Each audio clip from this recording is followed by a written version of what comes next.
Good evening, everybody. Today is September 11, 2023. This is a regular meeting of the Board of Education. Do I have a motion to open the meeting? Cynthia, second Laura, all in favor? All right, great. Apologize for being a little late. I had a little bit of technical issues getting on this meeting, so I apologize for that. So first up, Pledge of Allegiance. I don't know if we have a flag that we could utilize here, but I guess we could just look to a flag somewhere in our house. So pledge allegiance to the flag, Stand up. United States of America, and to the republic Republic for which it stands, one nation, under God. God, indivisible, with liberty and justice for all. All right, great. And before we get started, I don't know if this has happened before, but obviously this meeting lands on 9/11, which is on everybody's mind, I think, today, obviously. So I just wanted to acknowledge that, the significance of today. I mean, although 9/11 is a national tragedy, obviously, but us being a New York-based school district, our community is likely hit even harder in terms of, knowing folks and people that were lost their lives that day and were affected, and probably even have some in our community that were first responders. So I just wanted to sort of acknowledge that and maybe just take like a brief 5-6 seconds of silence just to recognize all those that we lost that day.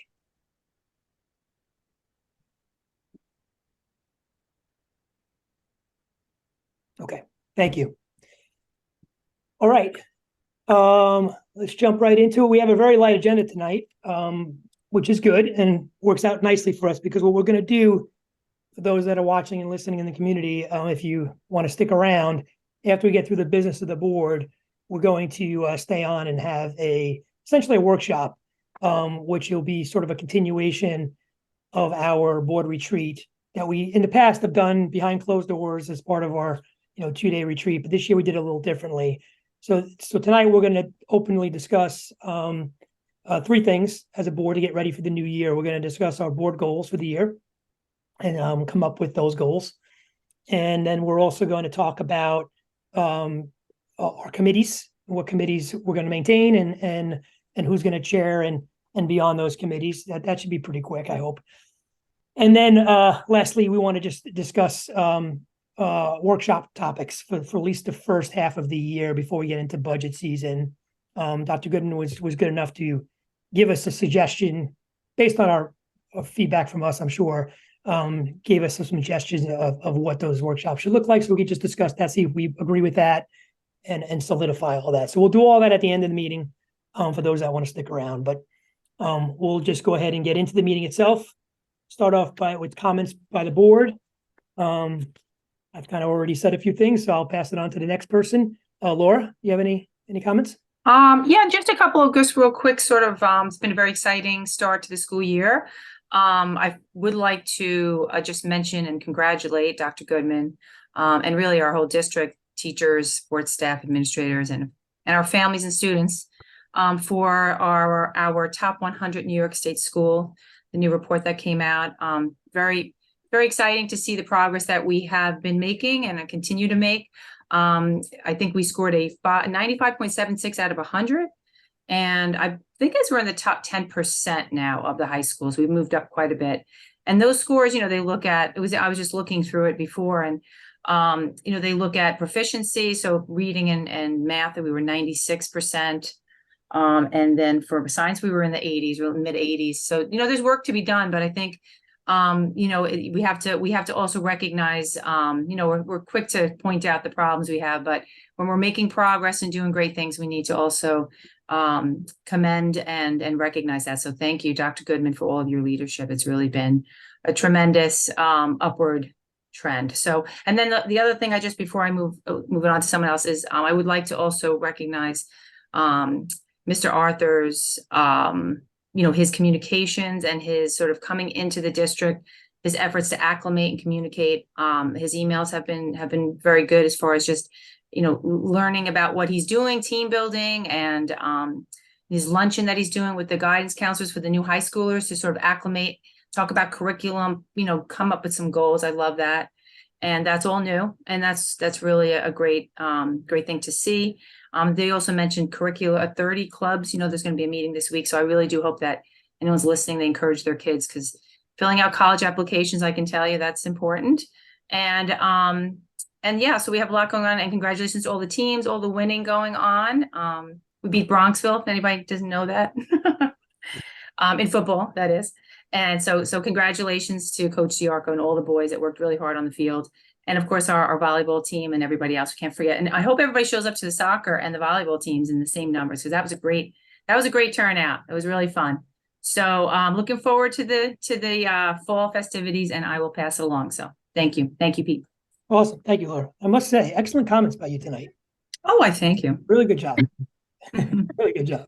Awesome. Really on your A game, Laura. Yeah, really, you are. That's Can good. you tell I Really, had a little extra caffeine this evening? So. really all great points, particularly the one too about our rankings going up. Excellent. Therese, I'll give it to you next. Okay. So I actually do have a couple of comments. Pete, you started off, but I did also want to recognize 9/11. I was actually a first responder on the day of, and I know there are many people in our community. I was stationed at St. Vincent's, and then at the American Express building. And I know there are a lot of people who lost loved ones. They lost their parents. They had to, escape the buildings, of people that did survive. And it's a day that will always, I think, mean a lot to everybody in this area, like you said, because it did hit very close to home. I also wanted to congratulate Amy and the entire administration, because leadership is key when you make gains like we have. And also the short period of time that we've done it, I think, is really remarkable. I'm so proud to be part of this community. And then I wanted to take off my Board of Ed hat and put on my Tuckahoe Athletic Council hat. So I am now speaking as an Athletic Council member, actually board member, I guess. So I'm right now, this is an organization that's basically 5 of us. I would say I'm the weakest link. So I'm lucky enough to be partnered with people who really have taken such an interest in the athletic program in this community, wanting to enhance it. And the Tuckahoe Athletic Council is a 501(c) nonprofit volunteer organization founded in 2022 to promote the Tuckahoe School District athletic programs across the board. Our objective is to raise funding for items that will enhance our athletic programs beyond what is covered by the district's regular budgets. Last year, we were able to contribute to the cost of the new PA system. We partnered with the PTA for the high school field. I'm sure Mr. C is glad that that's done, because every game I would complain at football games how terrible our audio was. We purchased breakfast for the state-bound varsity baseball team. We decorated their bus. We were responsible for designing and organizing all of the senior athletic banners for every season sport, as well as providing decorations for homecoming weekend to enhance that experience for our students and community. This year, we have a lot of fun events planned for the district, beginning with Saturday morning yoga sessions, free to all athletes. And we want to do more things like this to support and enhance our athletic programs. Membership is a large source of our revenue. We will be selling homecoming t-shirts and Tuckahoe sweatshirts at our 3 back to school nights. So please visit us, not really me, but them at the tables, because I have to go to back to school night. And thank you for everybody who's volunteering to pick up for us, because we are basically a high school group. So membership is a huge part of our revenue. And we also want to extend the offer for people who are interested in enhancing our athletic programs to volunteer for our committee. You can follow us on Facebook and Instagram, and as well as Mr. Colaswano sent out a mailing. I should have put my glasses on. Instagram, our handle is Tuckahoe Athletic Council, or no, sorry, your wife's gonna kill me, Pete. Instagram is Tuck Athletic Council. Facebook is Tuckahoe Schools Athletic Council. I did a great job too, Pete. Yeah, you did. I'm done. You guys really came prepared. No, good. All kidding aside, great comments too by the foundation, really important. And just to sort of like put a little exclamation point on that, when parents and community members go to other school districts' athletic events and they say, wow, look at all these things they're doing, and how are they doing it? It's not usually the school that's doing it, it's the parents through these foundations. So now that we have one set up, we're you guys are already on your way to doing all of that, but it requires, like as you said, support and participation and donations. So if you like all of the stuff you see in the districts and you want it here, this is how we do it. So please support, and great job so far. You guys have gotten off to a great start and done a lot of great things already, as you said. So appreciate that. All right, Scott, we'll go to you next. I think Laura hit it on the head with Rodney in the top 100. I think it's been great success so far. So I'll go first next month, but I'm not going to piggyback. But Laura did. She hit all the points as far as how Amy's done a great job for the school to get us in that top 100. And welcoming Rodney as the new principal, his communication skills have been terrific with the students and the community. So let's keep it going for that. Very good. Thank you, Scott. All right. Cynthia, you have your microphone back? Yeah. I think so. Go ahead. All right. No, didn't I just figured out how to unmute myself? So I actually started to write stuff down. And again, I'm not going to repeat myself like Scott said. And I echo the comments of everyone who had spoken already, both about our school and 9/11. And I actually was typing out what I was saying in case I was muted. So I just wanted to say it was a great start to the school year. All staff at the Tuckahoe schools did an amazing job welcoming the students back. I am very excited about the upcoming events that have been planned so early this year, which some of you have mentioned already. So I look forward to that. And it's a pleasure to work with this team that we have to better our school and community. And I just look forward to carrying out our vision and the goals. I think it's going to be just a great year. Excellent. All right, great. Dr. Goodman, you're up next for comments by the superintendent of schools. I'm going to reiterate a lot of what you've already said, but I just want to say good evening to school board members, our faculty and staff, and our school community. Tonight also, I'm reflecting first on the opening of schools because I'm very proud of how it went this year. From the moment our dedicated staff and our enthusiastic students, and they were enthusiastic this year, came into the building, they saw that we had taken great care. First, I want to thank our custodians and cleaners. The hallways were really gleaming, even after all of the capital projects that we had. They set the stage for a great academic year. And you felt in all our schools a sense of warmth and celebration. It permeated really the air, thanks to the arrangement of, first of all, festive decorations from our PTA, welcoming our students. And these touches of creativity and hospitality made our school environment even more inviting. And I'm happy to report that all our students, whether returning or new, they found their classrooms and were met with enthusiastic groups of teachers and staff and administrators. You could see the genuine passion and care that our staff puts forth on the beginning days and every day. I'm also very happy about our sports and how we're doing. Our varsity and JV volleyball teams already showcased their skills. And one of our senior captain, Jax Sako, was nominated for the Low HUD Player of the Week, a testament again to our teams and the talent and hard work of the coaches and team of the football team. And I'm very excited to announce, as you all did, that, first of all, we're 2-0 and the historic win last night against Bronxville. And one of the things I have to say about this school community is there were like 600 people in the stands, and a lot of the people were ours. And, people really come out in full force. I hope you do for all our athletics, but it meant a lot to our teams. Our cheerleaders were amazing that night, which also got us all going. In the coming weeks, we're going to have a lot of exciting events lined up, like back to school nights. And already our middle schoolers started on Boundless Adventures. We had the 8th graders went today. And as Scott knows from his son, they had a wonderful time. It was incredible. Even though it was hot, they enjoyed it. It was great team building and cultivating a sense of school spirit. Again, congratulations to Tuckahoe High School, and thank you to our outstanding K-12 administrators and educators, because it's not just, and students really, because it's K-12. because most of our kids have gone through our system and everybody's working together. This amazing growth has a lot to do with a forward-thinking board where we have a strategic plan that we really follow, teachers who are extremely dedicated, a wonderful director of curriculum. Mr. Kehoe, Dr. Kehoe is on this call, great administrators, and especially our teachers and staff. I always say that's where the rubber hits the road and that's where everything happens. And they really have worked hard and made our district shine. Together with our community that's extremely supportive, we are just going to keep on rising to new heights.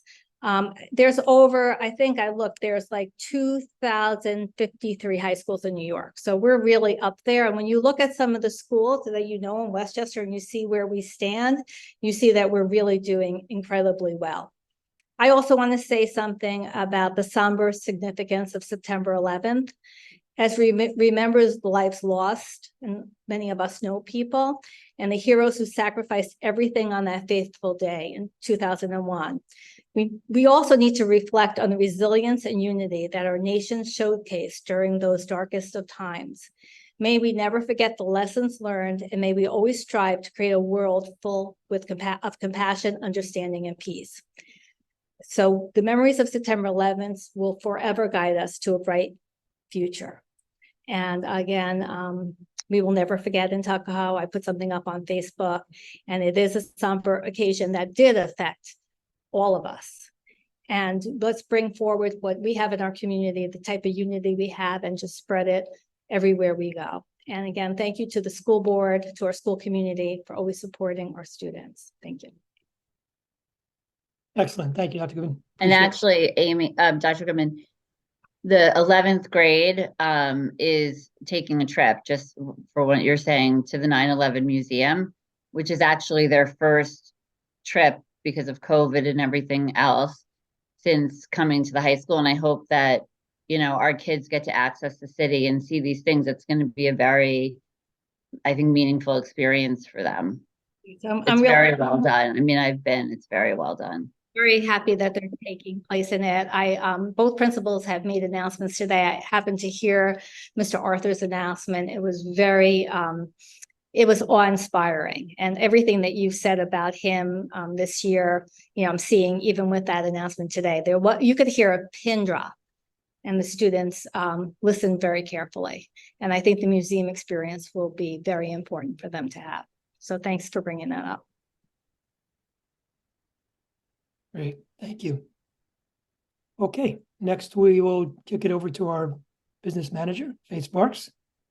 Hi, just to echo what everyone said and to commemorate this day. One of the things I love about this district is being in the middle high school building, being in the building with the kids, seeing them, you know, feeling what they're feeling. And Mr. Arthur gave a very moving speech, and it was just really touching to be in there. So it's great to be in this district. I love it. And it was a very nice speech that he gave. I'd also like to take a moment just to thank the students and the staff for their patience during all the construction that's going on. You know, back to school opened up, there were smiles. Everyone has just been absolutely amazing during this process. We're very, very lucky. So I'd just like to thank all of them and our custodians and cleaners as well. And to the business office staff who works tirelessly to make sure we have everything that we need to start the school year. They are a really great team that we have. Great, thank you very much. And I didn't say it in the beginning of the meeting, but I think it went out in the notice, but the reason why we're having the Zoom meeting tonight, and that's because of the weather and the storm, and apparently we got a little bit of water, it sounds like, in the building, and because we weren't sure at that time how bad it was going to get, so we decided to do this instead. But We did have flooding in the building. Thank the custodians and the cleaners for getting that up. You know, we're confident that we will be fine tomorrow, but it was really coming in at one point. yeah, so okay. Thanks for the flexibility tonight. All right, great. Okay, so let's move right into our agenda. Like I said, it's pretty short, so it shouldn't take very long. Next up is first recognition of the audience, but based on this platform, we really don't have the ability to do that. So unfortunately, we'll have to skip that. So next is our business of the board. First item up is first reading of a new policy that we're putting forth. It's going to be policy 1051, handling, storage, and destruction of district voter ballots. Just to give a little bit of context on this and why we're doing this policy. It's a new policy. It's because this is an area of our district operations that we recently discovered is in need of some additional guidance and direction. So again, a little background on this. Towards the end of the last school year, we discovered that some of our archived election files dating back to 2020 and even before that were not handled in a manner that meets our expectations as a board. Let me put it that way. As far as it speaks to community privacy. While this handling was not unlawful in any means, it doesn't align with how we want to maintain those files. And when I say election files, what I'm referring to is ballots that were casted in previous elections, whether it be by a machine or mail-in and an absentee ballot envelope. And it also includes polling books. And polling books are those books that you see when you come into a polling place and you sign your name and show that you're a registered voter. So that's what I mean by election files. Well, because of the circumstances that led to the discovery of this and that it involves some staff members, I'm not going to get into the details of this matter at this time. But what I did want to do was just, before I get into the policy, just offer some clarification on some misinformation that was initially derived from this issue that we believe may have been put out into the community.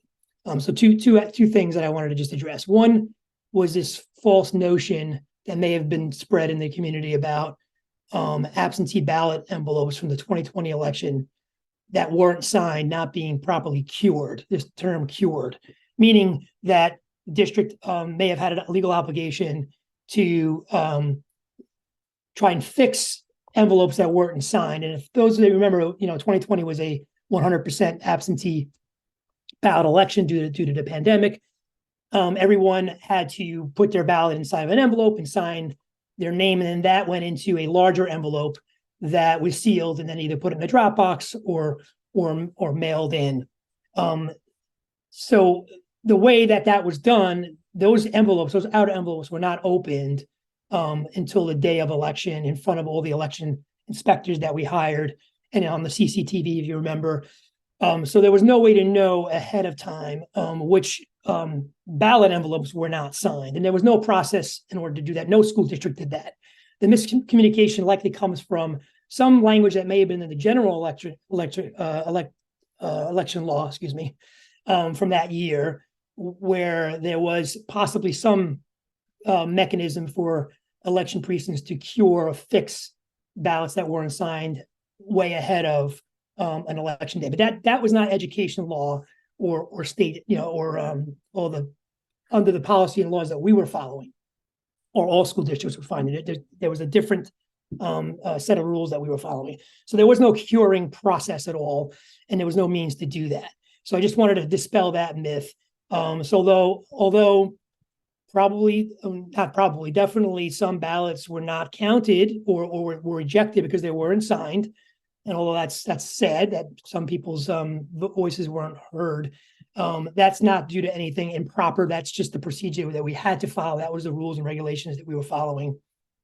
And it is what it is. So we have no reason to believe or any doubts that election was counted properly and the results were sound. So that's the first thing I wanted to dispel, if you've heard that myth. And then the second one was this notion that the files that we had were improperly stored or being hidden for some nefarious reason.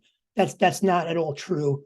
Just to be clear, again, education, election law and regulations, that they're actually governed under New York codes, rules and regulations, and Appendix L doesn't say very much about how election files are supposed to be stored. They don't actually even provide any guidance on that at all. They just say they need to be retained for 1 year. And if no litigation is pending, they could be discarded. Doesn't say anything really about how they're supposed to be secured. And getting back to that election, obviously it generated more files than a normal year would, just based on the fact that it was all absentee ballot. And we didn't have a policy in place to make it clear to the district clerk what guidelines they should follow. The law is not specific, and we didn't have any guidelines in place. So we really left our district clerk kind of in the dark about what to do with these files. And they had accumulated. We had files for quite a few years, and that election year generated more files. And we really just didn't have a proper place to really store them in a way that we would like to see them stored as a board, meaning secured from anybody being able to see them. But again, I want to be clear, there's no law that says that they have to be secured in a way that no one else can see them. As a matter of fact, our law firm has told us in many districts they represent, it's very common for election files to be just put in general storage with other things that are not secured. So we certainly didn't fall short of any legal obligation, but we as a board are not satisfied with that. And we want to make sure that our community's privacy is upheld, and we want to make sure that we do a better job in the future securing those files and making sure they're not seen by those that shouldn't see them. So with that, we're putting forth this new policy. And also, I wanted to mention too, in addition to the policy, at the direction of Superintendent Dr. Goodman, and I'm sure Faith has something to do with this too, we've recently installed a locked gate area in our general storage area that now allows us the ability to lock and secure files that we want to keep confidential. So again, this is not something we had before, so it really put our district clerk in kind of a tough position in terms of not having good guidance and not having facilities in order to do this the way we wanted it done. But now we've worked to fix that. So with that, I'm going to go ahead and read for the first time this policy. If you remember, when we do new policies, we always do 2 readings in public so that the public has a chance to, comment or ask questions. And then after the second reading, which will be our next board meeting, we'll vote it in if we all agree. This policy is not very long, so I'm going to go ahead and just read it because it's not that lengthy. The name of the policy is Handling, Storage, and Destruction of District Voter Ballots. It reads, vote ballots derived from school budget, bond, and board election trustee elections to include machine ballots, absentee ballots, and affidavit ballots are considered property of the district and are confidential. To maintain the integrity and confidentiality of such ballots, the Board of Education hereby establishes the following policy regarding handling, storage, and destruction of vote ballots. 1, upon the conclusion of any district vote, the district clerk shall gather and store the ballots. All ballots shall be boxed and sealed with tamper-evident tape. The time, date, and name of the person sealing the container shall be written on the tamper-evident tape. Each box shall be prominently labeled to indicate the corresponding election date and type. 2, the taped boxes containers shall be stored in a secure location that is defined as a locked space or container, accessible only to authorized personnel, to include the district clerk, the superintendent, and any individuals explicitly authorized by the superintendent or the Board of Education. 3, in accordance with applicable laws, if the vote/election is challenged, the ballot shall be maintained until the challenge is decided, including all appeals of any decision. 4, if no challenge is made, then after 1 calendar year from the date of the corresponding election, the ballots shall be removed from the storage location and destroyed by shredding or other available means of expungement. The removal and destruction of such ballots shall be conducted by the district clerk or an individual or individuals explicitly authorized by the superintendent. 5, it is the expectation that if any violation or noncompliance with this policy occurs and it is discovered by a staff member, and such violation or noncompliance will be, that such violation or noncompliance will be immediately reported to the building administrator. If a building administrator is not accessible, then the discovery will be reported directly to the superintendent.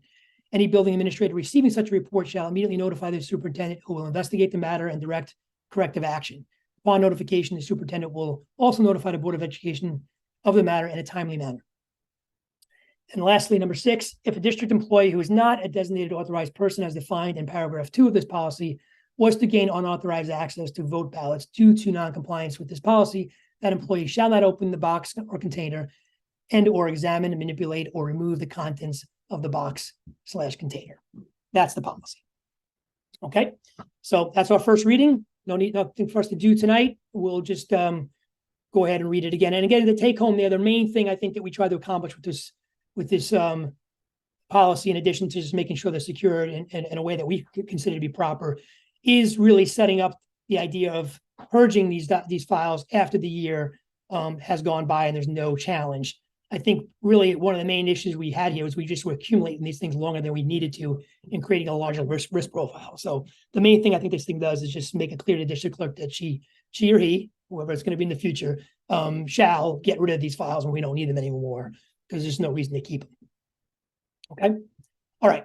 So that's that. We're going to move on to our next item. We'll read that again at our next board meeting and then vote on it.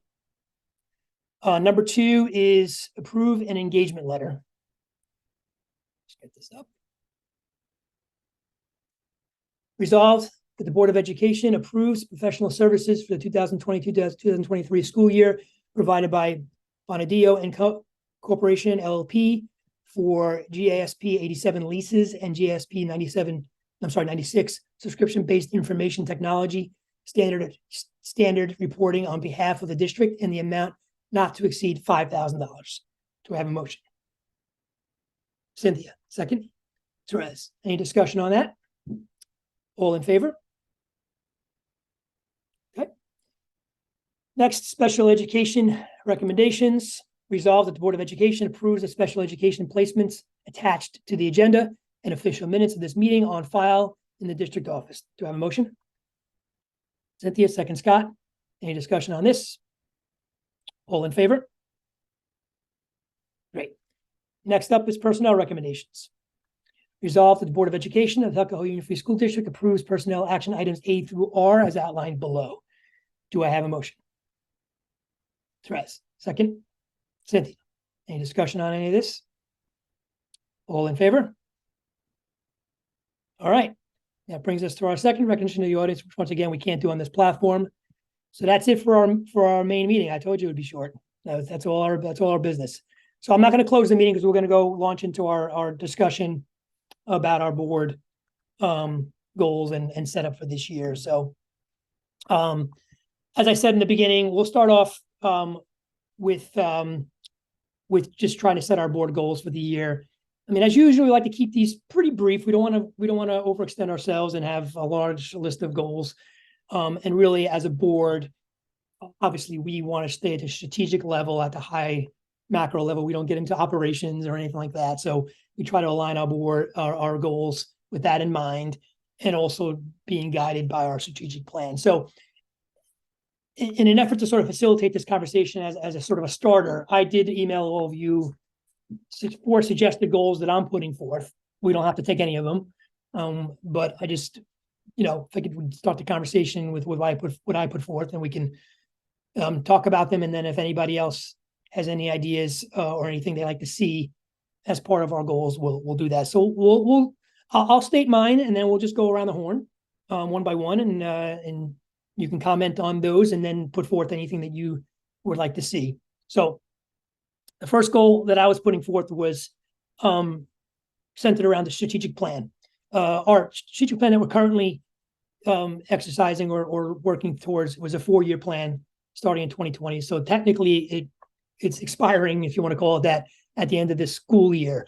So I figured one of our goals, it makes sense to be, would be to look at that and decide what we want to do and in terms of our strategic goals going forward into the next school year and 3 years beyond, if that. Do we want to maintain the same goals and push them forward? Do we want to replace one goal with something else? So again, we don't have to decide that now. But is that a goal we want to achieve? Looking at our strategic plan, reflecting on where we've come on the current plan and what we want to do going forward. Maybe discuss the idea of creating maybe a committee or a working group to look at that, to help bring in some other stakeholders and have that conversation and that discussion. So that's one goal I'm putting forth to try to accomplish this year, is that effort. The second one that I was putting forward was really a carryover from a goal we put last year that we really didn't tackle too much, which was trying to review and improve, or figure out how we can review and improve our human resources procedures. Not to say that they're not good, but it's an area that, as a small school district, not being able to have a human resources department is an area that I think we feel like we can maybe take a little bit of a harder look at. Maybe consider having an outside consultant company come in and do a look at our HR processes and procedures give us some recommendations. Do we want to budget for that in the next school year, being that we're going to have budget season coming up? So that's the second goal I'm putting forth, is to have that, is to whether or not we want to make that a goal. We did make it last year. We really didn't make too much progress. Dr. Goodman made progress on it herself in terms of using the posting of our new principal as a opportunity to sort of update and improve our administrator hiring processes, which she certainly did. But, you know, we as a board really didn't do too much work in that area. So I think it's something we can carry forward to this year. Pete, And then right the now, third so goal- Pete, not Yeah, to go go ahead. over, so as far as HR goes, it's like, so Amy, right, does that fall under Amy right now as far as the HR position itself? Like, Yeah, we don't have an HR department. So essentially it's the administration that does HR, right? Dr. Mhm. Goodman? Basically, it does fall under me, but every administrator has a piece of it. We have right now a very wonderful clerical person she just started, but she's doing a great job. But it really, as far as the administration of it, it does fall under us. And we are trying to, with the hiring of the principal, trying to make sure that it's uniform and we have rubrics and, you know, there's equity in the way that we are asking everybody the same questions. And we're at different places and different schools with it. So it's been a goal for us too. But we don't have an HR person. Most districts have an administrator in charge. And I think it's important thing too is HR goes beyond hiring. We're not just talking about hiring. We're talking about how we sort of maintain mhm. Everything. everything Even from how we maintain records, how everything that encompasses HR, which is a big area, is Even just falls under me and then the administrators. Right. Yeah. Yeah. But I think were you looking specifically at the hiring process and job descriptions? I think that's what you were saying last year. Yeah, well, last year, actually, I have last year's goals in front of me. The way we defined the goal last year was review and improve district-wide human resource procedures, specifically pertaining to defining and improving staff hiring and retention practices, ensure consistency of proper HR practices throughout all school buildings. That's the goal we put up last year. Yeah, and I think that that piece of retention is important too, you know, and it's a hard when you have administrators that have many, hats to wear.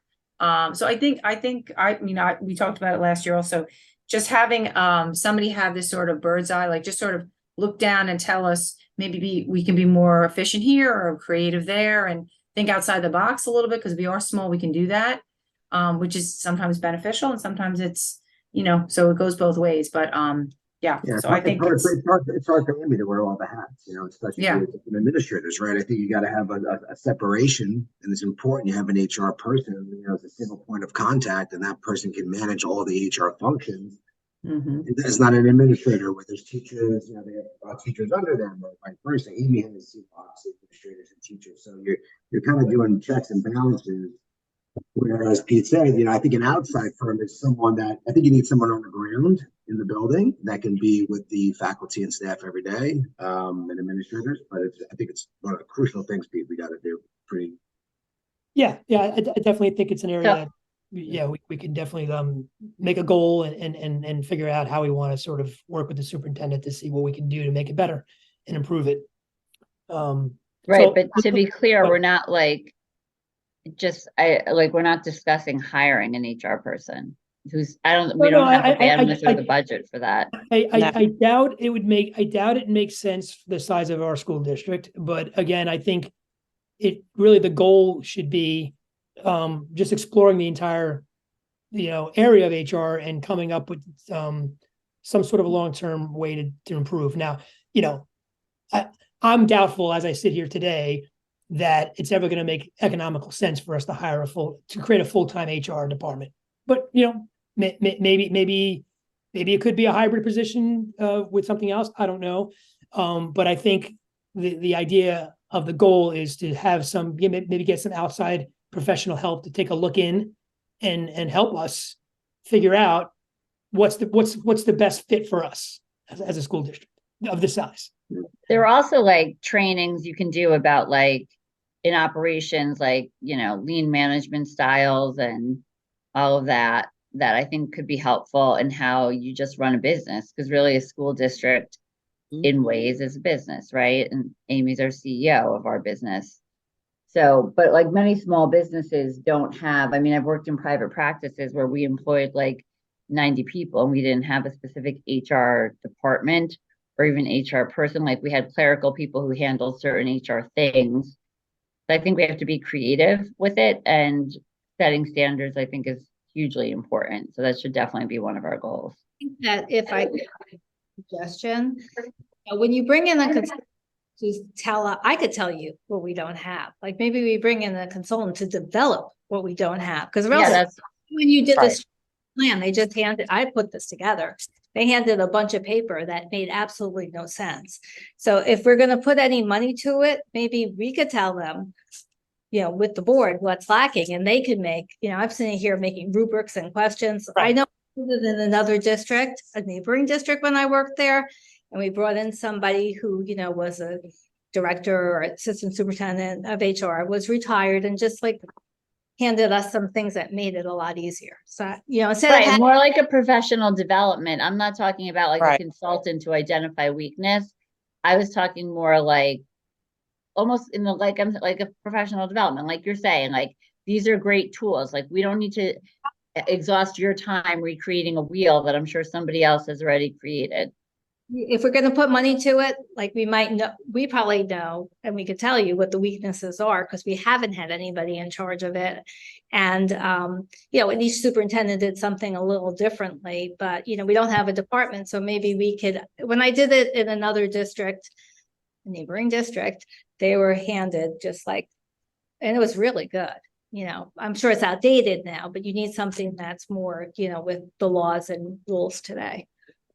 Yeah, so Well, in the interest of time, let's move on because we don't have to. Again, tonight's discussion isn't to necessarily solve all these problems. It's just to decide what our goals are going to be. So, and then we can decide how we're going to tackle them. So I think we all agree. I think we all agree this is a good goal to have. Yeah. That seems like a pretty good. Yeah, and good I also think the first goal, Pete, and sorry I didn't respond to your email. I did read it. That's right. Is the strategic goal, because I feel like that's one of our main roles as a board of education is to help Absolutely. set, the strategic Absolutely. goals for the district, and whether we keep what we have or enhance what we have.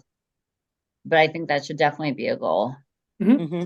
Good. So let me just run through the last two real quick. The other one I put forth, the third one I put forth was taking a look again. Once again, we did this a couple of years ago, but I think it's time to do it again.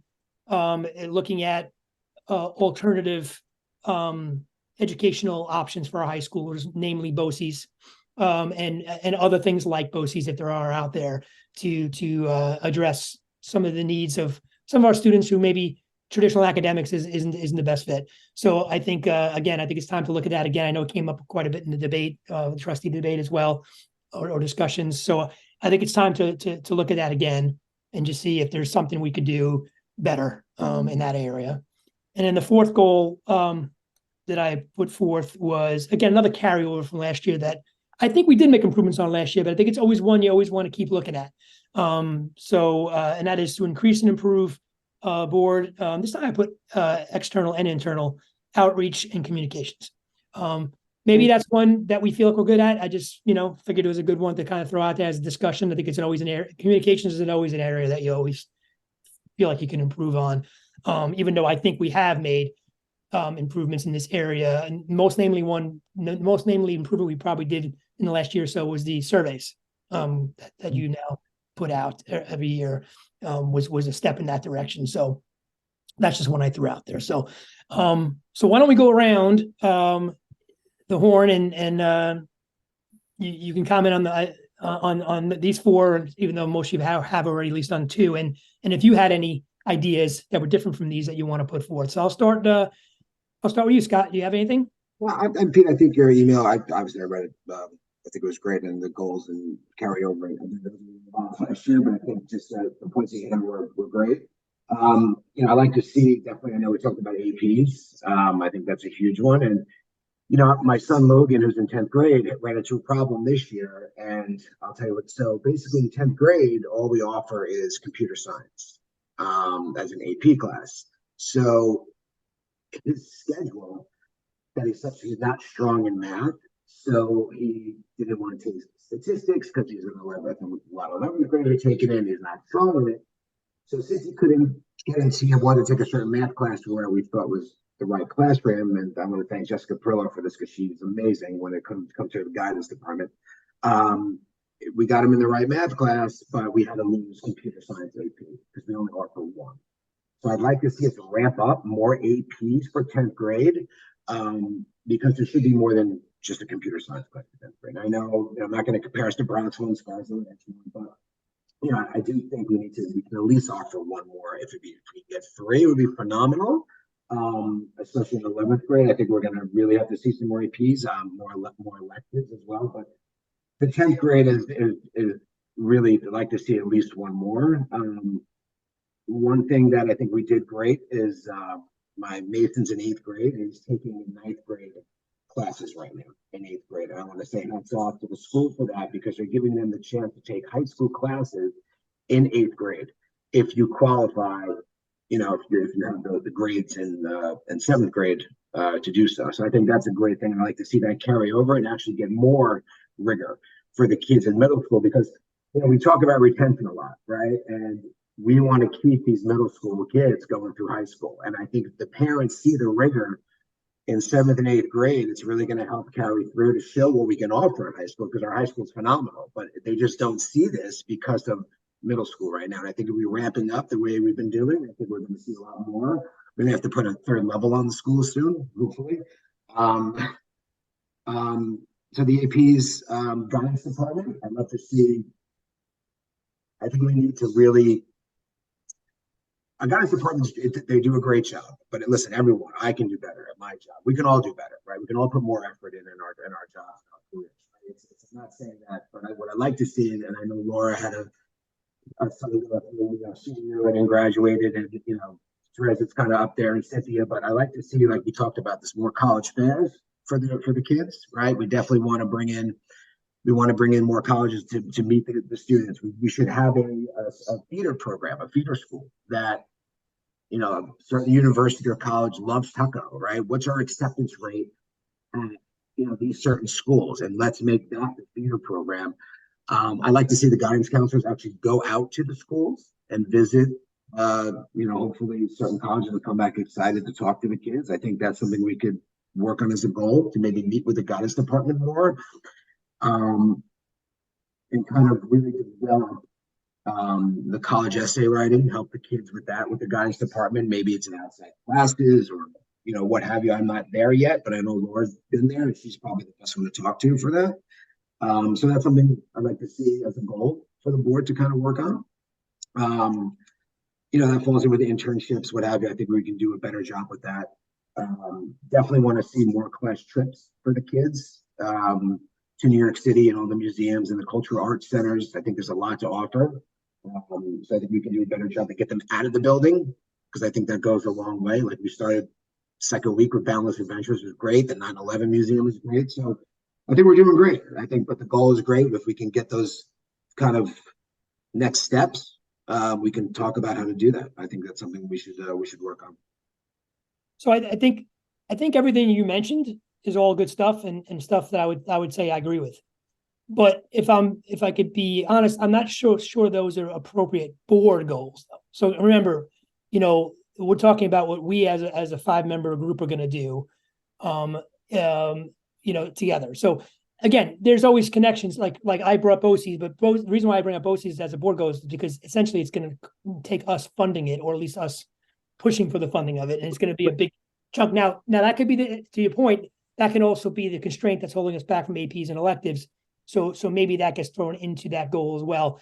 But I think a lot of what you mentioned is all good stuff, but it's good stuff, I think, for us to bring up with our administrators the next phase of this, which is going to be our next workshop in 2 weeks, where we're going to get our administrator presentations, and we can throw a lot of these challenging questions that you just mentioned to them and say to them, how are you going to do these things better? I think to the extent that it requires resources, budget allocation, then yes, then it's appropriate for us to take on as a board. So that's just my thoughts initially from. Listen, with the goals of SEL and that's. Listen, those are the pillars. Those have been our goals for a long time. Yeah. So again, at the board, at a board level, we're involved in policy, we're involved in budgeting, and we're involved in strategic macro sort of, view, which is why strategic plan obviously is something that we're going to be involved in. And I think those things that you mentioned are like components of that, in my opinion. Again, all good stuff. I agree with everything you just said, but everything you said, I'm just not sure if any of them really fit for a board goal, unless we want to take the AP electives comments you made and sort of wrap that into. Well, just wrap into budgeting at the same time. It's right. You go to explore sort of more options for our kids. So Curriculum. It's all curriculum. Like maybe expand curriculum. Yeah. Yeah, I was I'll ask you the constraints that we have right now for more APs and electives. What's the main constraint for that right now? Is it money? What is it really? I would ask Amy. I think it is money, and I think it maybe goes with the BOCES goal as far as, expand opportunities for high school students looking at, because I think we'll be talking about budget time, like there's a lot of things that the board mentioned last year, right. being, APs, different pathways for kids, plus BOCES. So maybe that's something. And I remember during one of our discussions about like the AP course offerings and like ways when we were talking about ways we could do it without having to like hire a teacher, there were like online options. I think one of our students a few years ago took advantage of that. Like we had offered, or a couple of them had taken, I forget what AP classes, but it was what? But we do have that option. That's Cynthia, did you want to comment? Yeah, no, because all of those things are great. And I think it's probably evident that what we see is that so much work has been done at the elementary and so much progress has been made. And I feel like what we're all thinking is that we need to shift gears and now like towards the high school, because that could use some support. And all of those things, yes, are great. And it's like, how do we then talk to the I guess the administrators at the high school, say, these are the concerns. What are some creative ways we can address it? And then for us, how can we fund it, or when it involves the budgeting and things like that? Yes, I do believe that offerings, whether it's AP, BOCES, electives, same thing. We need to, I guess the administrator figure out how can we be creative and make that happen, and what's our role, and how can we, I guess, budget for it. But I think, yes, it's evident that everybody feels like more emphasis has to be put on supporting the high school.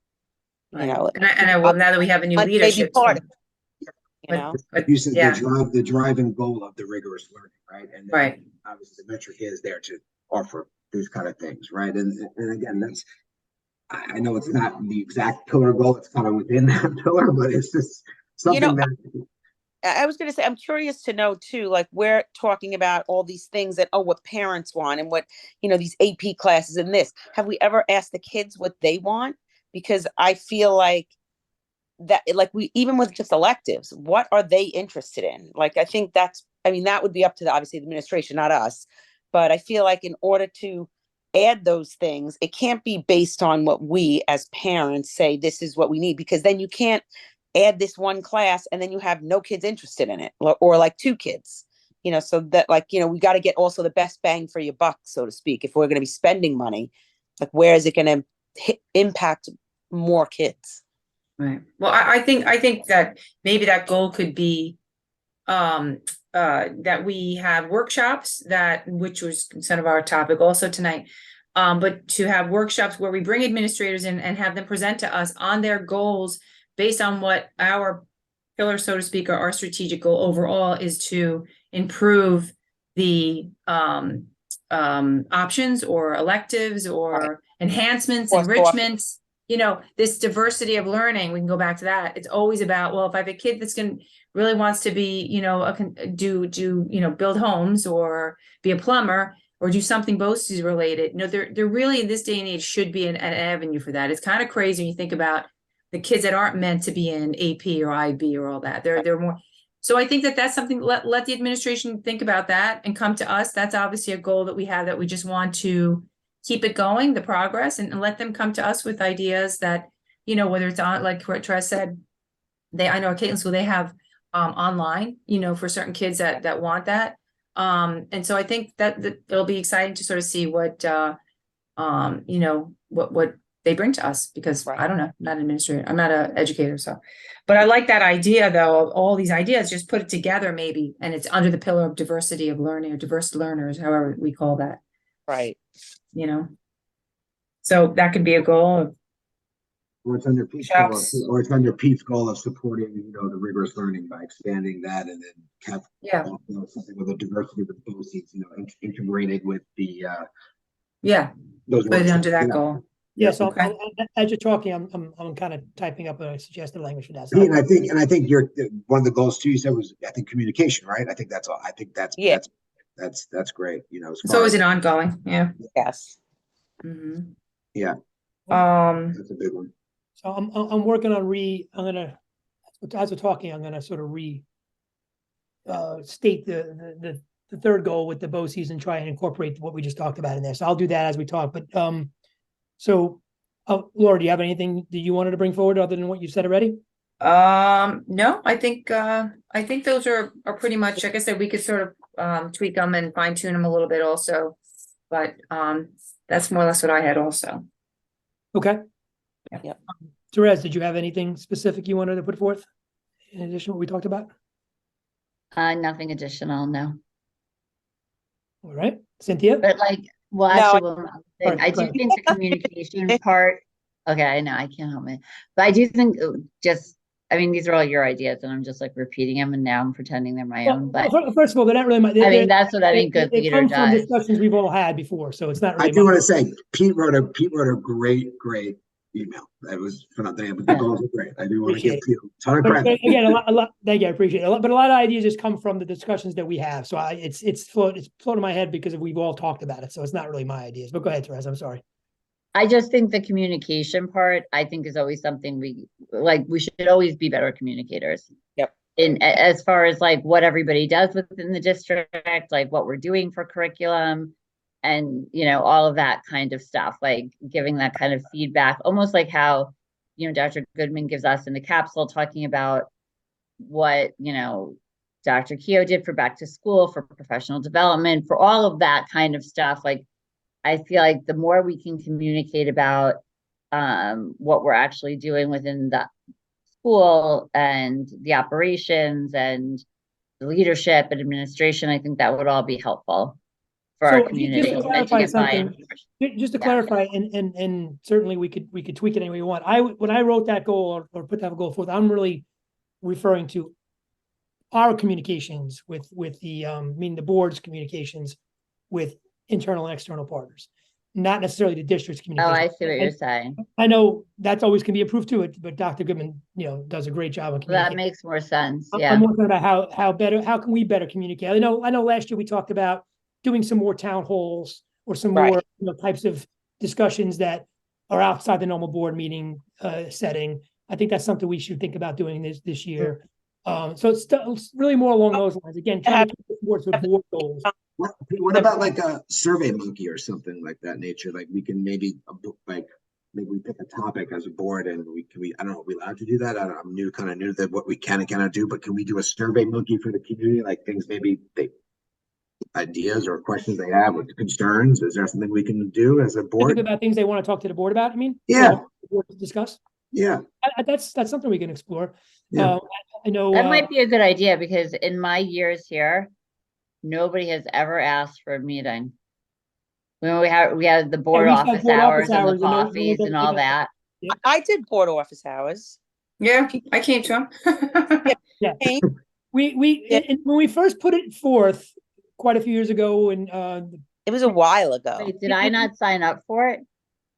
no, I actually, thought it was I an think on-demand thing, you could request to meet with 2 of the board members. we could. We had office some dates set up on the calendar, and in the beginning when we first did it, which I think predates you guys, Therese. Yeah.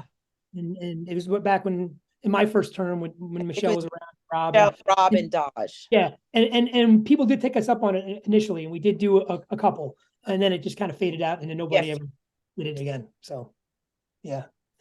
So I think maybe promoting that back again. It's a good option.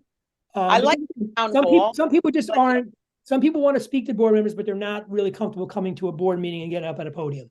So that was a forum Yes. to allow them to come. Well, a speak. survey, like Scott's saying, may be a good like initial climate assessment to see what Yeah, I people's like that. feedback is.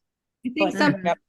if I could say something broad, after we had the training by the attorney and an executive session, we might want to do something broader, like a town hall Yeah. or, or Yeah.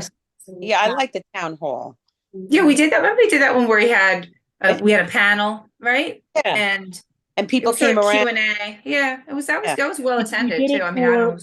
Yeah, we did a last town hall I remember us doing was one surrounding like the second or first capital improvement project. We did a town hall on We have that. coffee and food. Yeah, Yeah. Did we have coffee and food Yeah. and stuff? Uh, Is Yeah, that PTA. selling part? donuts. Huh? When I first came here, there were a few town halls and they You were, could- they Yeah, were well, you could coordinate with the PTA and have it like, meet your board member night, come out for some snacks and ask Scott a whole bunch of questions. Scary well, there thought. can only be two people. There can only be two. We'll have to fight over it. Oh, Um, I all forgot right, about so those are the goals, I think, for now. Is that good? that. They sound good to me. Okay, I was Okay. gonna say, you were next up, Cynthia. Do you have anything else? that Yeah, you want no, I think these really sound good. I mean, obviously the first two, everybody's on board, and it sounds like that third one was a big thing, and then that external, the external and internal outreach, I guess maybe more specific on what we mean by that. That's all. I Yes, guess the so town the internal part I brought up, and I think so. I think I don't know if we all agree on that. I don't think Therese agrees with me No, on that. no, But is it, I put forth the idea of even maybe trying to explore ways that we could expand upon the way we communicate internally. Now, again, when you say you just mean us, or do you mean oh, also? I mean Oh. with staff in the school, and I No, don't. that's what I meant. So that's why I Yeah. wanted to clarify Yeah, that. and I don't mean that in any sort of I understand fully the importance of chain of command and where we sit in the pyramid and all that and the need, but I do think there may still be some opportunities that we can possibly explore to have periodic announced sort of opportunities to talk to other members of the staff if they have something they want to say to the Board of Education. Like, for example, we used to do it, and I know it was a little bit of a dog and pony show, but I think it still had some value. We used to do board walkthroughs during the day. We don't Oh, do them anymore. Maybe they're not useful. I don't know. But just again, the idea of the internal part was just to have that discussion as to whether or not there's some things we want to do in that area. Understanding full well that we have there's limitations on that, and we just can't, we have to respect the proper Right. chain. I'm not looking to subvert that in any way, but is there more that we could be doing or should be doing to open up lines of communication a little bit more than they are now, which I would say is basically non-existent. But again, it's just something I'm throwing out there. If we feel, Are you talking about like doing a town hall with the faculty and with staff? that's kind of what I was thinking, Therese. Just, I mean, I feel like so that they feel, this is what I feel. I want them not to feel that we're the bad guys always. Like that's somehow how I don't feel. think anybody feels that way. Sometimes I do? feel like, hey, no, I Mm. don't know. yeah, Probably. or I go, do you feel Well, that way? I mean, I think it's just a human nature. I mean, especially when you don't have a Yeah, relationship. fair. I mean, in any I'm looking at it- organization. I'm looking at it more as an opportunity to hear what staff may have to say about whatever they may need. And again, I think I have a lot of confidence that our staff, properly through the chain of command asks for things they need, Yeah, resources. that's what I want. Are they? But sometimes I think just through human nature and just through the business of school, that stuff doesn't always trickle up to us. Maybe there's things that through a discussion directly with them in a town forum, we would learn, oh, this is really something we didn't realize you guys wanted or needed. Or something along those lines. Again, not to say that there's any nefarious reason why that's not being decked up. It's just sometimes things get lost through the normal. You know what I'm thinking, though, Pete? Maybe that's something like now that, especially now that the new principal's there and Amy's there, that could be something, because maybe it wasn't happening because no one really advocated for it. Like maybe the principal wasn't, because I'm thinking of comments when I've been out and they'll say, oh yeah, well, I went to like say Mr. Whatever, this person, and nothing, like I go, oh, I'm sorry, we didn't hear about that. But maybe if there's something that Amy could sort of institute, that she's getting feedback from her administrators that they're getting feedback from their staff, Mhm. something internally. that think, They, but like, okay, in fairness to like this whole conversation, I feel like that's already happening and we're getting way too into the weeds here of no, I how an don't operation kind of works. something, and then she can bring to us. But I'm saying with the new administrator, it might be helpful. Like, is there a system in place so that, especially when we're talking about high school is a concern, maybe they know some electives and courses that they're like, hey, this is what we think. Like, involve them in that sort of conversation, which maybe he's doing already. But You then that, survey the teachers. Yeah, or is that, can you do that? Can you do anonymous surveys to the teachers? That's probably, and now we're going off the Oh, deep end. we did talk, Dr. Goodman, didn't we? We talked about surveys to staff as well, right? Didn't we talk about doing that? Do we do that? Those surveys with staff. We do a lot of what you're saying, and I think, we should go back to the training that we just had and just make Yeah, I sure, was gonna say, we're going down a slippery Yeah. slope. and Yeah. not, Yeah, but I'm not advocating for open lines of dialogue here. No. I'm just saying periodic, could even be once a year, twice a year forum where we allow our ears to be listened, open up our ears and make ourselves accessible in a way that's totally out there and transparent. It doesn't always have to be something negative. I think a lot of times people think, oh, so they can say something. It's not necessarily that. It's just Mhm. something to hear. I mean, it's the same way, when I was still in the FBI and the head of the office would come down sometimes and walk the floor and just talk to the folks, what's going on. I mean, maybe things I haven't heard. Not because it's anything nefarious or anybody's trying to keep anything. It's just the day-to-day operations. Sometimes things get lost. So that's all I'm saying. I'm not trying, and maybe it's not a good idea. I'm open But to the idea of are not you being. I like the walkthrough. I like the walkthrough too. That's what I say. You opposed to that because that was really nice because then we were able to see, wow, look at all these great things that are happening. And Right. some wanted to tell us like the great stuff that's happening. So that is kind of nice that you're Right. seeing with it. Again, Then we to your point, feel Cynthia, more. it also is an opportunity to hear and see. It should great- also then be unannounced, Cynthia, because that was like the biggest, it was like, come on. No, I mean, I think you're Yeah, announced. You have it to needs announce. to be, what? No, you have to schedule it, Therese. Come on. We're not auditors. Exactly. When we come into the I building, work with the FTA, they're unannounced. Jaco, they give you like, we may be Yeah, here no. within these 4 weeks. Be on your A game for Jake that goes in the entire time. like here, when they said Jake goes here, I'm like, see you later. All right. Well, listen. I think I'll leave it in as internal, external. Doesn't mean again. It's just we set a goal. It just means we're going to address it and talk about it. And I think Okay. it's a good idea. Don't get me wrong, board to talk to How do staff. you do? I think you need to I like the walkthrough idea. I really do. And I think that, I mean, and we're have- not, just How do even you- going through the Cottle building. And I think and plus with the construction, like, why not? Yeah, it's more so, Yeah. and I'm not trying to create some sort of false window dressing here, but it's also the idea behind it is just showing that we are accessible and we want not accessible in a way that we can be complained to. I'm not saying that, but like that we are not just stuck in an ivory tower, that we want to get out every once in a while and see what's going on. Again, not on a regular basis, not often. I'm not saying that, just occasionally. It could even be once a year, it could be twice a year. So that's all I'm saying. So let's we'll leave it as internal, external, and we'll address it as a goal, and we'll talk a little more about what that means. But I think we Yeah. can. Like, all right. So, all right. So what I'll do then is based on the discussion, I will massage these. The one I'll massage the most is number 3, which was the one about the BOCES. We'll expand that out to include things like electives and APs, and to the sense that a board can Maybe just course offerings. Yeah. Big Yeah. one. Yeah. Yeah. Okay. So The I'll idea. I would like to put this out there, which reminded me a little bit of college, that add drop sort of form. I thought that was pretty cool. I'm just putting it out there. And it would be nice if we had, as we're on that course offerings, because I'm thinking, wow, that was a really cool idea, like college. Do we have a course catalog that explains all the courses and what they are? Kind of Well, like it's funny. Well, it's funny that you mentioned that, because I was on the website today, just trying to sort of with that mindset of courses and what does it look like, because these are the things that we want to talk about with the new administration of making better, right? Our offerings and our sort of our pathway for students.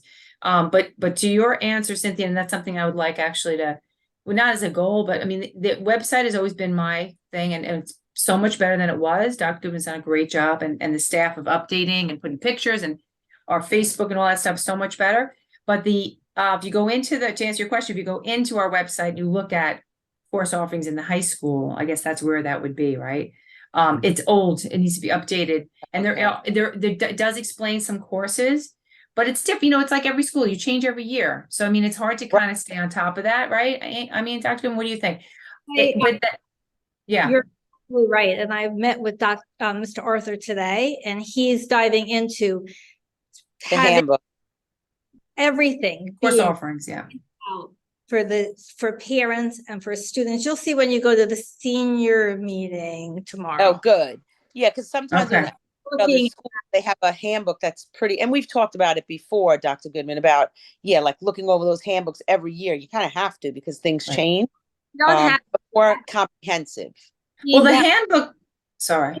the handbook. He met with guidance today so that, looking ahead, so parents have a place to look and see where, everything is and what we're doing in the high school, in terms of on the website, in a book, different ways, like 3 different ways Right. you can know what's going Right, on. like a PDF of all the course offerings, right? From 6 up through, because But I think you have to, I you have think to. so, Laura, if you look in like Bronxville and other schools, they have a complete handbook and it has everything in it, and that's in Yeah, it but too. but the handbook and the course offerings are 2 different things, no? No, it has a list of the courses, so kids know this is Okay. I wanted Yeah. courses I can choose. Right. And yeah, and I think you have your basics, but then every, there are sometimes there's courses that don't get popular and they drop off, or we start they No, start something else, right? Board workshops, I gave you some suggestions, and Yeah, maybe we're gonna talk about that. That's on that, yeah. Yeah, so let's jump over that. Let's Okay. jump right into that So now. do you want to do the committees, Pete, and then we'll go to the workshop idea? Okay.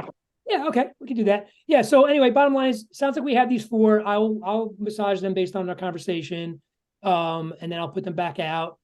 We may want to just wait though, before we sort of like, dry the ink on them. Maybe it makes sense to just listen to go through our next workshop.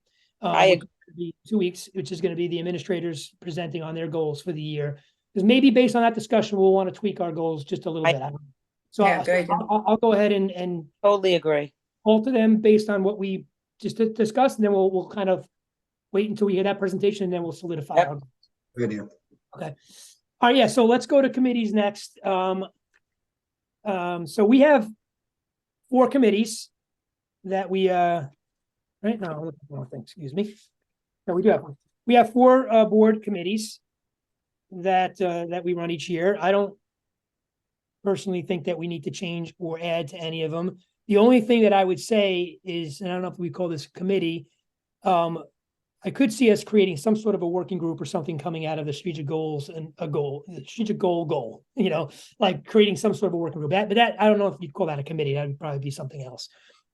So anyway, our four committees are audit and finance, district safety, district wellness and equity, and facilities.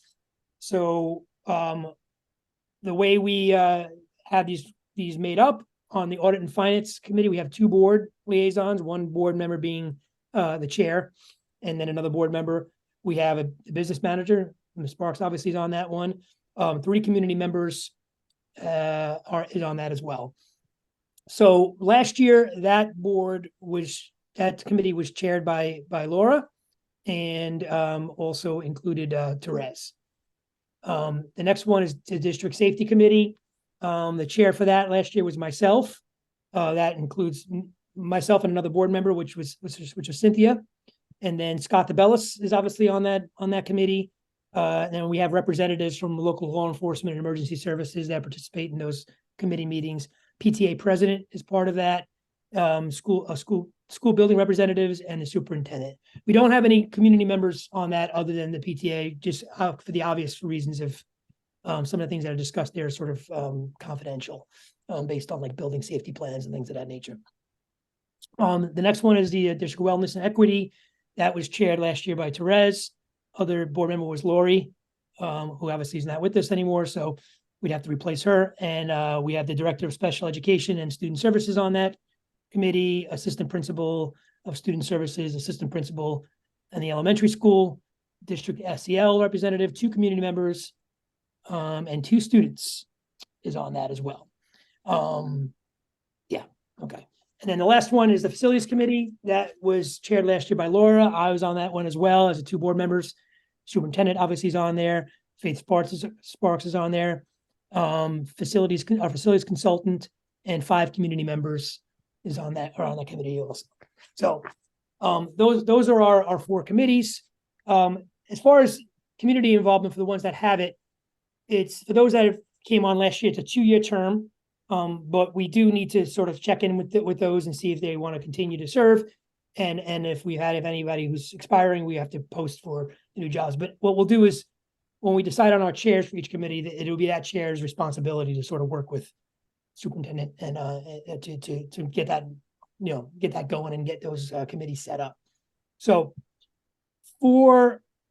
so we have, essentially we have, 4 committees, 2 board members each committee. So that's 8 slots. We have 5 board members. So not all of us are going to do 2, but some of us have to do more than 1. So what I was going to put forth is that, being I'm the board president and I have extra duties along with that, maybe it makes sense for me to just do 1 committee this year to free up some space for someone else. I would say either for myself, staying on the district safety committee makes sense for me, or the facilities committee I like as well. So let's start here. So does anyone want to change the committee that they're already on? For those that are already placed on a committee. Well, I guess I'll start. So I'm currently on the finance and facility, so I'm fine with staying with the same 2, Pete. Okay, I think that makes sense. And then Therese, you're also You're on 2, so what do you want to do? say again? No, Therese is on 2, so that's why I'm saying. Well, actually, before we jump Well, over, no, now I have to stay on 2 based on what Pete just said, but Scott and I were gonna Yep. switch. You Well, don't I have guess to- we you weren't don't have to stay on switching 2. because he's not on it yet. So let's turn to Scott next because he's the new board member who doesn't have a committee or committees yet. So let's just turn to him first. So I would recommend, Scott, that you take on audit and finance. I think it's always a good committee for your first year as a board member because it's good to sort of see that stuff. So again, not going to force you to do that, but I'm just throwing it out there as a suggestion. It's just a good sort of first year committee to be on. I did it my first year. I think a lot of us did it first year. It's just a good one to sort of see the mechanics of. So anyway, what's your thoughts on that? Yeah, that's fine. I was actually interested in, audit finance anyway. I'd like to take on definitely another one. Yeah, of course. I don't want to tell someone to leave or someone to, but if anybody's looking to give up something, I know Pete, I know obviously security too. It's my role with security, but facilities I know well. I mean, listen, I'm happy with both. So I'll let you guys, you can tell me where someone wants to jump off. Happy to fill in, whatever. I'm fine. No, I figured you'd be interested in either safety or facilities based on your background and your experience. So I'm on both of those, and like I said, I'll just do 1 this year. So I'll let you choose. I'll go to facility. You want to stay in security? I'll go to facility. I'll let you choose. Go ahead. I'm sorry. Go ahead, Cynthia. No, I was saying if you want, I'll jump off 2. If both of you, like with the districts and safety, should you be put, like, I'm thinking you should remain on that. You have a better lens than I do of that. Like, Okay. I'm just thinking it makes more sense. Wait, what are you on, Cynthia? She's All right. on safety. There used to be a curriculum one, but that one never really existed, so it didn't happen. So that one got booted, but I'm on the district safety, which I can move. I can go to facilities, or I want nothing to do with audit and finance. I'll be very clear about that. Well, I think I was going to Poor ask you. Faith, you're wellness gonna hurt her feelings. Wellness. What about wellness and equity taking Lori's spot? Cynthia, you good with that? Yeah, I prefer facilities depending on what that becomes, the wellness and equity. What do we talk about there? So it is. I got a lot of that in the city, and I don't know if I want to be part of it. That's all I'm saying. Go ahead, tell me. Wellness is more. Wellness, I get. Tell me the equity part. The equity Therese, part you're on that, right? is I am I Laura. see a face, so I don't. Let Dr. Goodman speak to it because she actually Yeah, was you that please, sort of Dr. added that. Goodman, speak to it. Yep, go ahead. part you understand, and that's, social, it's a lot of it's social emotional wellness. It also is physical wellness, and that also goes into equity and diversity, and looking at data somewhat to see how different groups of kids are doing and tackling a problem, maybe like attendance or something like that. So it goes across. It's a very much goes across social emotional, what kind of speakers we might have come in, speak to parents, speak to kids, depending upon the issues that we see we're having in. That's not terrible. No, Like it. I was actually I on like it the first year I was there, and I was a little afraid because the city goes a different direction, and I was a little afraid. it's not the That's city. not what you're thinking, Our Cynthia. community is much Okay. more. I similar. would do that. I would not be opposed to doing that. I kind of like it. And my principal keeps giving me things to give this to your district, see if they think it's interesting. So, no, Oh, there I you think go. All right, so then if you do that, then that frees up safety. So Scott, I'll let it be your By the choice. way, I'm happy to go to facilities if someone else wants to go to safety. I mean, you tell me. I'm happy with either, but facility, Like I said, I can give up either one, safety or one. facility. So you're on facility. So Pete, why don't you? I mean, you're the FBI guy. I think we're fine with that. So money, I'll go to facility. Only like I said, because I think there's so much to do with the building, with the way our buildings are, right? I think there's going to be a lot going on. I have a But big they background. want me to stay on both then? I don't really care. No, so Scott would be finance and facilities, and then Mhm. Cynthia, you would be wellness. And I was on safety, so should I stay there? So you can stay on safety. So I you don't stay- stay in there because that one doesn't meet a ton of times. No. I guess I do have a question, Therese. When did this one? What was the meetings like? And Dr. Goodman for the wellness. I Yeah, think they 4 times a year or something. It's not a lot. And it is in person and some remote, virtual. I'm just curious. Zoom. It's Zoom. It's Zoom. Okay, that works then. Okay, I'm just asking. I will say, I would say the most active one that's for the last 2 years or so has been facilities. It's facilities. Very active. Yeah, for sure. Yeah. So that's a good one. And then I think probably the next most active was probably audit and finance. I would imagine was probably next. And then I think the other two, quite frankly, I think we need to step up probably. That's like Scott's about to renege. He's like, wait a second. No, but yeah. No, it's not like, what would you say, Faith? Facilities, we have one every 2 or 3 months, and we meet because of the capital project. We meet a couple of times, maybe in a short period of time, but then it spreads out. It's not. Yeah, it's a little spread out now. It was kind of busy when we were planning. And now we just had one recently, and we're probably gonna have another one pretty soon. Same with audit. There's gonna be one really soon in the audit and finance meets. Do you know how many, without how many parents are coming up for audit, or is that something to talk about now, or we can wait on that? How many what?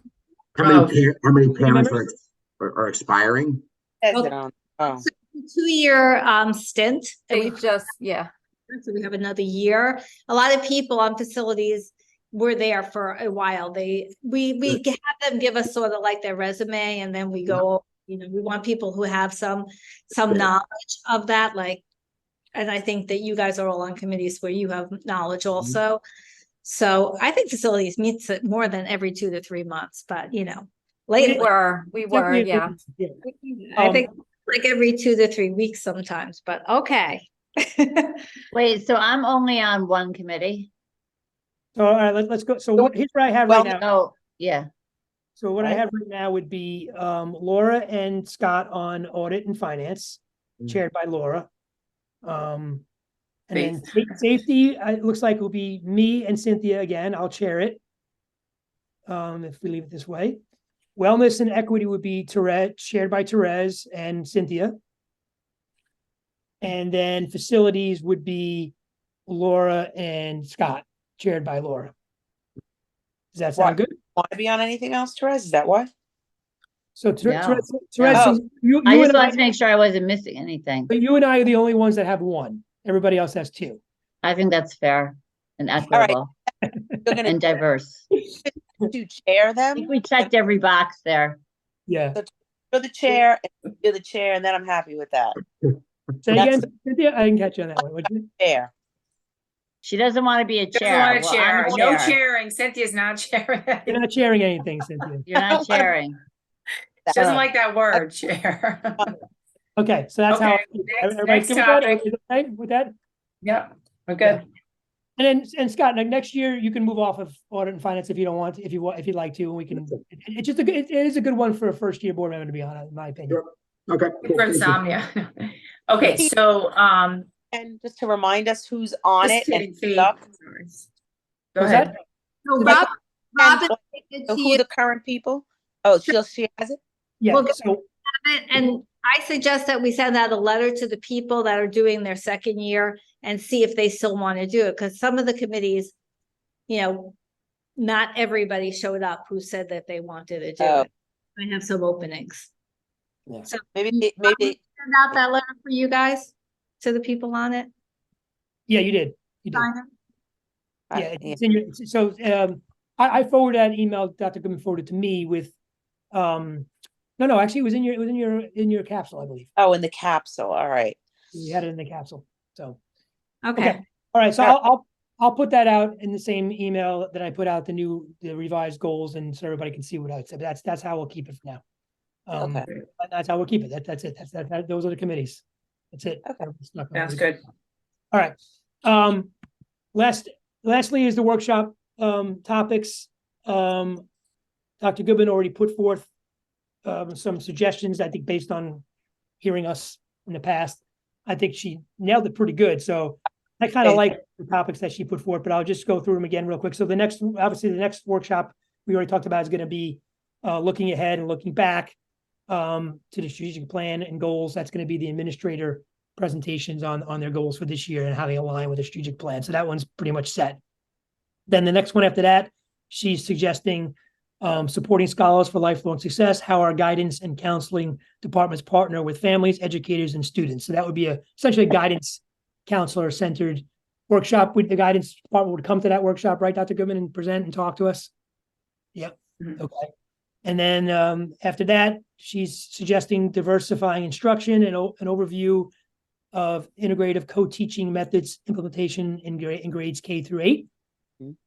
And then next, she's suggesting progressing through science learning, an overview of K through 12 science progression with new standards and opportunities for acceleration. And that's really the last one before we get into budget season. So are we okay with, really it's 3, because the next one we're gonna do, that one's really not movable. So really there's 3 workshops that we either accept the way she put them forward or we suggest something different. I think we all agree that we want one on guidance. We already talked about that. So I think that one would stay. So do you think sorry to interrupt you, just okay. My head. I'd like to see something on special education. It's such a hot topic and sensitive topic as well in our community, with parents and administrators, teachers, 504s, IEPs, and I'd like to know more myself. Right, as I'm not an educator, and when obviously before parents and concerns and what have you, it's just I think I need to know more. What we're doing and what our administrators and teachers are doing are helping the parents get the 504s and IEPs in the process and what they can be doing. I don't know, just an idea. I don't know when structure. I think it's going. Go ahead. Almost like an open school night, and that would involve special ed department that they could come to and hear, like almost like a night where they speak information. So they do that. Kate does do that, but usually it's for the special education parents. So the workshop on the integrated co-teaching, Part of that is part of that. We were going to do for the EANL kids and the special education kids. If the board would like it to be more of an overview with a somewhat focus on, the focus is on integrated co-teaching, but talking about the whole, we haven't done that for a while in this. So what was your thought process behind that topic? Why did you want to present that topic? I think it was brought up last time, how we're doing it. And I know at one of the budget hearings or the board that's where I got that from, was asking, well, what does it look like? And we wanted to also bring it to the middle school. We feel like we have the strength at the elementary school. So this year we're starting to even, I think, tomorrow is, the first day of training staff, because, you have 2 staff in a room. You want to make sure that people are really co-teaching, and they are, but there's a lot of methods and ways to do it. So we were just firming it up. A lot of the things we're bringing up to higher levels. So when we did the presentation last year, I think one of the board presentations, the board had asked for more information on that. But we Yeah. could make it broader and do all special education. Well, no, so could we add a broader special education Oh, we could discussion do to that one? Overview before you do. Education, so go from special class all the way to a more Right. restrictive, and we could dive into the co-teaching, but also talk about K Right. could say what we're doing with our special classes and all, and the different levels of like the continuum of placements from the most restrictive to the least restrictive to 504. So we could do that. We could broaden. Co-teach Okay. model that was, yeah, because I know in the elementary they had it. So it doesn't really exist so much in the middle school, high school? Does, but we're doing a different kind of training, like Got how you have station teaching, like the different Right. kind of methods that you could use with that. We're bringing that up to, we have been, but we're really firming it to and keeping the training still on at the elementary school level too. Okay. So right. we'll do a spotlight on that, but also talk about the whole process of special education. Oh, special education program. Okay, so that third workshop will be special education program and co-teaching. We'll kind of put it together. Sound good? And if Kate could bring data with her, that would be great, like an overview, like we haven't done that in a while, but break it down by how classifications, how many kids, what's are they, is it going up, is it going down, that kind of 504s, those kind of things. 504s, yeah. I just have a quick question. The one that we're looking ahead, looking back, where the administrators are coming in, my thought is that, so that's Cottle, that's all administrators are bringing Marash and, okay. On the strategic plan. So we'll say, how did we do last year on, this is the data that we can share with you, like the climate survey. We'll share that with you, how that turned out. Right. What we're doing it this year, what we're focusing on. So it'll be, some data from looking back and some new way. I think that's great. I think that's my only concern, I guess, that I'm thinking about is, it's kind of piggybacking on Cynthia's, which we've all been talking about, which is, a lot of focus has been Cottle, and we're now into middle school, high school, kind of, trying to focus a little more on that. I'm just concerned that there won't be enough time in one workshop. We always have a lot of questions. I'm wondering if, when we bring the guidance in, could we bring the high school principal in and piggyback with him a little bit about his thoughts in that category of, college readiness and curriculum and things like that, instead of have them both there, because that's a really long, I think, conversation. Want the high school first though, because there's so much. So you want to do that? I think the that first two. the one you'll see at, the next workshop will be, the overview of the whole strategic plan. It'll be long. But then the guidance piece will be the high school principal. He's already working, he meets with them regularly. He could practically do the whole thing. It'll be much more focused on him. Okay. And the guidance. Okay. So it'll be like a double dose of. Okay. Okay, That so sounds- double dose last year and the other years, it felt like a double dose of elementary a little bit, like when Yes. we think and we did do like John and Pete, and we brought, we had to change the reading program. It was like, I was still working on it. It was like a huge shift to what we did over there. And, there was a lot of focus. You want to focus on your early learners. Now we're ready to give more resources for middle and high school. So, and focus, even in the strategic plan, is so much more because we've been working on it towards the upper grades. Right. Okay. Yeah. Okay. Right. That sounds good. So then the fourth and final workshop before budget is the progressing through science learning overview of K through 12. What was the rationale for that one? Why you wanted to do that one? Is there something? That's our goal, but of course we already brought in, we changed the science thing because of what happened in terms of staffing. But we know that there's the STEM and the sciences, and we want it. It probably will be a budget item It's part of the reason why we have so much trouble even scheduling science or having the right programs, APs and offerings is because we've always seemed to have had fewer science teachers than we should. You know, we want to make sure that we give the options to kids. We want to show you what we have and, you know, sort of getting ready for budget because we're already thinking that science is an area that we have to beef up. Okay.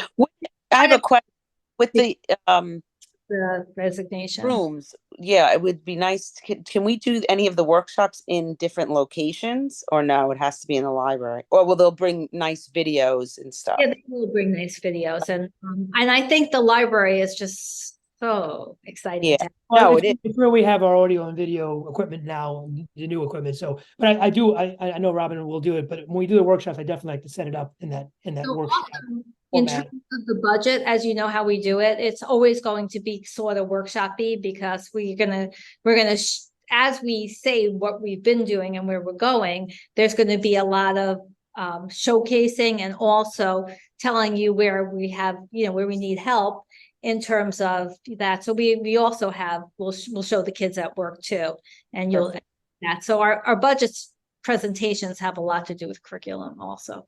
Okay. All right. Is there any other topics that you guys wanted to workshop that we wanted to fit in? Because if there is something good that we want to add, one option we do have, we used to do this a while ago. We haven't done it in a while. We could always add a presentation and discussion to a regular board meeting too. Yeah, we've done that before. We used to do that in the past. We used to have a presentation at a regular board meeting. Now, I think, you know, I don't want to add stuff that we don't need to. So if there's something that we can't fit into these 4 workshops that we really want to talk and get a presentation on, we can add it to a regular board meeting. So if you have something like that you're thinking of, you know, speak up. I Done that. I've been here. We like I've sorry, Ann, sorry. I was a little delay. I have 2 things. One, and this was brought up a couple of years ago, and I know cost, right? We'll just get that right out in front. It was cost was the issue, but I still, maybe Faith, you can you know, give me I never got details on why the cost, but or do some kind of analysis. Is basically the idea is for BOCES, the reason why we couldn't do it is because of busing. Now, I don't know what this looks like, but what if we had like a small little mini bus that was parked? We have the parking, it says Tuckahoe on the side, we own it, and we transport it. We have, you know, a person that we hire part-time to drive. But that was one thing that came up. I thought was a great idea. But again, I know the cost and all that, but you see other schools doing it. They just have their own van or their own bus, and they're able to accommodate their students. You know, sometimes they're used for trips if it's a small class, you know, that kind of thing. Then the second thing, and I don't know if that's out of left field, but that was something that we talked about a couple of years ago. Yeah. The second thing is the IB. I would like to have, whether it's Rodney or somebody I actually have a patient who's one of the, like she was the founder of IB or something. She's travels around the world talking about it. And I was picking her brain a little bit, and she was saying how, you know, it's a wonderful, wonderful program. Of course, obviously she would say that, but she was saying, you know, the biggest hindrance or the biggest, you know, is cost. And the biggest sort of, you know, prevention, or what do you call it, a barrier rather, is cost, and then training staff and keeping them trained in it, right? So but those would be interesting just to learn, well, what is the cost and what does that look like? And, you know, you don't want to just stop doing things as a cost. Like, can we be creative with things and do it, you know? I think that also goes with your goal, and maybe there should be a workshop towards it, which is looking at the different opportunities for kids. So we could say, okay, we want is this, IB is that, more electives and APs, it would look like this. And maybe we make a plan that we can't do everything at once. Like if you put one thing, you know, we have a 2% cap, and, you know, we're a little district. You just put in one thing and you've used your cap. So there's things you can take away too. We could think about that also, so that it becomes budget neutral, but maybe that comes into the opportunities for kids. Right, because all you see. Great. I think both of those topics, Laura, do fit under that goal. So I think we need to figure out how we're going to go about approaching that goal.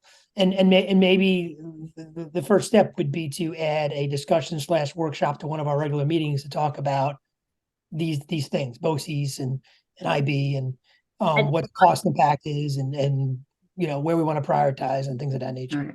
I mean, I think that one of the things that now going through this college thing, and obviously Pete, you also have done it, and so have you, Cynthia, is that, you know, if the end goal is, oh yeah, they're going to be these productive working members of society, right? We all sort of, we're so college folks, so obviously BOCES, we know how important that is too, or that this trade is also important, right? But when you go through these applications, I don't want to say that everybody has to go to college, but those majority of our kids do. And when you read these applications, it's what AP classes did you take? What IB classes did you take? What did you do that shows us that you're college ready? Now it starts in kindergarten, right? I have to read and write, and I have to be able to have a thought process. We've really sort of focused on getting that literacy, which was desperately needed in our district, and we've done a fantastic job. But they get to middle school, and it's like, okay, we put all that work in, and now this is where it starts, the rubber hits the road. This is now where you get tracked. This is now where all those questions that I'm filling out, they start in 6th grade. It really does. Like, it starts to begin to develop. I'm not saying I'm IB, and obviously that's developmentally inappropriate. It starts really in 10th grade, 11th grade, but you know, you don't want to get there and be like, oh, how come I didn't really know about that? I think that to always say we can't afford it, or to always say, well, it's budget related, it can't, we have to come up with a solution, and it can be online or it can be something, but we need to offer more. We really do. I think we need to know what everything costs so we can Right. prioritize. Because you're right, a college application looks just like that. List all your AP classes. Everything starts in 9th grade. I mean, it could start in 8th grade if you take a 9th grade class. Right. But kids are taking 9th grade classes, the grade counts. That's right.